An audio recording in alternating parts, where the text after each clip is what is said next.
Average time around softball. Average time on the that's what they call it. On the hall.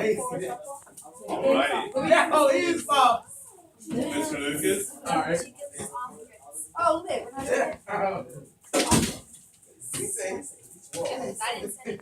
I didn't say anatomy either. Oh, you got That seems Our like journals do well. Yeah, I know I did all that. I have it right now. My phone might work. I got 18. That's right. that's probably good. Huh? Says 12 seconds. It Guys, was when I'm in like your town degrees now. research this morning, Ain't so my around here town. for a I while. just live there. But I think we're I equalized. don't claim it.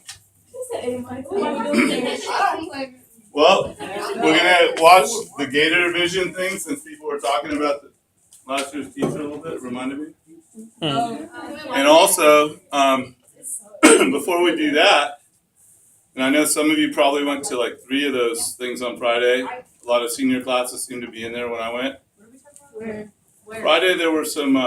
Oh, you guys didn't do it in my class because no 4th period they had to do it during the addiction thing? 3rd lunch, but where they had people from Bay Area Recovery Center. Yeah. Oh, I watched it. It was really good. You see it with another class? I saw, yeah. Okay, which one? I saw it. Well, there were several speakers. One of them was one of my old students who graduated in 08 Oh, it's the little girl. with the baseball hat on. Yeah. Yeah. Oh, it's your student. Her sister played varsity softball with U of H, Haley. Yeah. Oh, Haley was here. Holly was the one who played softball. And Holly Anderson. And she graduated. I think now she's an RN working as a nurse. Oh, weird. And Haley, who is in Bay Area Recovery Center, took a little bit different path, but it sounds like she's getting her life together. And I don't know, the one who talked in the session I was in that talked the most was the Rich White from Austin. Oh, yeah. Oh yeah.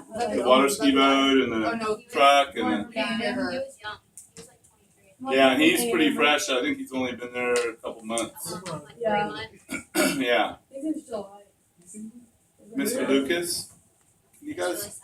take the headphones and do that at I'm lunchtime? not the one. Wait, so what are they coming down? Yeah. So, No, So- there was another guy in the second period. There was another guy, but he had to leave. And he told Oh, us. it's, I went 6th period. I was Wait, like, so I got a who's cry that when one? he said that his kids. He realized You that saw his the one daughter. that- Yeah. it's Mr. Lucas. He please. realized what he did when his daughter was looking at him, like cleaning his cocaine. He was cleaning his pipe, and his daughter just laid her head on the table, almost as watching him. That was so sad. Yeah. But at first, like he thought all his family was outside because like he was seeing stuff, and so he looked. He was like, "Oh, whatever. I'm just going to clean my pipe and sink." And so then he looked over and saw that his daughter was standing right next to him. He was like about to tear up. And I was like, What are Well- you talking about? Yeah. And he like he was on meth, and so like everything was like weird to him, and it was like he was being weird about everything. Kind of paranoid about Yeah, stuff. paranoid. And so he thought people were watching him, and you know that I don't even know what it's called. You know that like oil tunnel thing in the roof,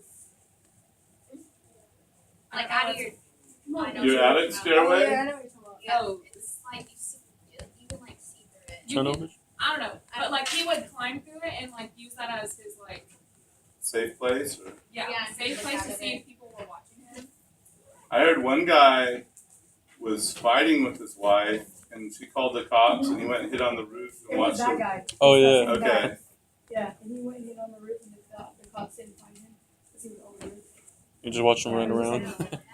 Well, so what do you think was the causation? I'd like you guys to think about this, and I'm not trying to get all preachy or anything, but what kind of caused those people to start self-medicating? Wasn't going to high A school. lot of them said that Yeah. they were depressed and they went. They want to be cool. Yeah, that's And so fine. they They don't- they started can't find drinking themselves. and doing or smoking weed, They're and trying to then, fit it. and it led to everything else. And it's not with everybody. I mean, some people get into it just because they want to, they want to get high, they want to party. But some of them are trying to impress other people or show off. Or some are just depressed and they want the pain, that stuff makes them feel better for a little while. And so, and I guess the message I would like you guys to, if you haven't taken it already from other people, it's just people are going to party and consume intoxicants. Maybe not all of you, but probably most of you will. But just respect the stuff, because if you think if you think you're the master of it, it's going to master you. Does that make sense? Yeah. In my case, I had an alcoholic grandfather, Mr. Abear.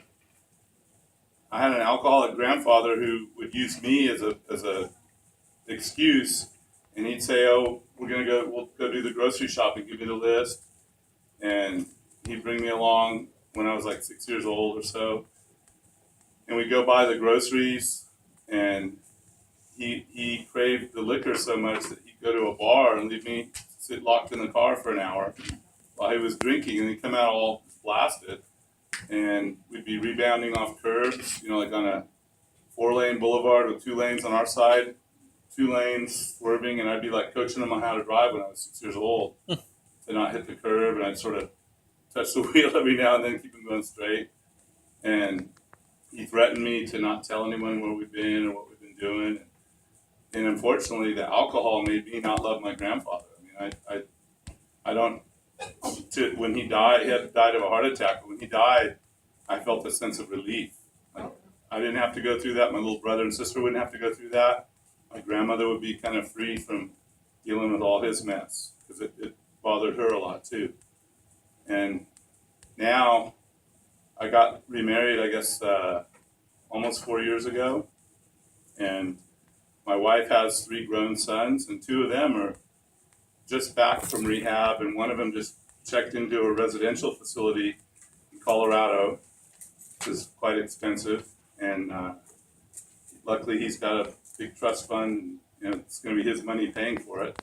And then the other one is out of another rehab, and he's doing an outpatient treatment in Houston that seems to be doing okay for him. But the younger one, I'm not sure. You know how sometimes the little brother or little sister follows the big one, and if the big one's partying at 17, maybe the 13-year-old starts at an earlier age. And I think that's what happened originally, but I'm not sure what the causal, whether he just went along. But I think there's something inside him that's, a big part of that problem. The older one, I think, has just suffered from depression and wanted to self-medicate. And he used to smoke a lot of marijuana, but then he got a job with a company that drug tests, so he turned to alcohol. And did you notice some of the speakers were on pills and stuff? When they got off that, then they replaced with alcohol or with other things. And just, I guess if I could say anything to you guys, is just respect these things. And don't think that you're going to be the master of it. Many people, in our country, people drink socially. You're going to be around. If you're an alcoholic, it's hard not to be around people that are consuming alcohol, or whether you're at a tailgate for a sports event or a concert, or it's everywhere. And now in states that have legalized marijuana is pretty much everywhere. And so it would be, your lives, I think, would be a lot happier if you could go through and, alcohol kind of helped me get big and fat like I am. It's got tons of calories. I didn't used to be fat till I started drinking rum after sailboat races. But I don't drink very much now. And anyway, it would be nice if you could go through life being able to drink when you wanted to and not having to hide from people who are drinking.